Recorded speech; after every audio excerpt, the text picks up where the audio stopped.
পরিবেশ সবাই বলে পরিবেশ করতে অনেক সময় লাগে। তো ইউটিউবের যত বন্ধুদেরকে বলছি, আমাদের এলাকায় পুটিয়া গ্রাম প্রচুর পরিমাণ অবৈধ ব্যবসায়িক আছে। তার পাশাপাশি সহযোগী অনেক লোকে করে, ক্ষমতাশালী লোক যারা, তো বিজিবি এসে ওদেরকে তো পায় না, পায় যারা বর্ডারেতে গৃহস্থিবাস করে ওদেরকে ধরে।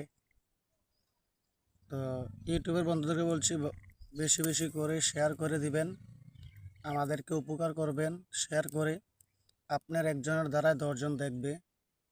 আশা করি সবাইকে বুঝাইতে পারছি। আরও কিছু কথা বলবো আমি ভিডিও নিয়ে, আরও কিছু ডকুমেন্ট নিয়ে। বর্তমানে ডকুমেন্ট নেই, তাই কিছু বলতে পারলাম না, এতটুকু বললাম।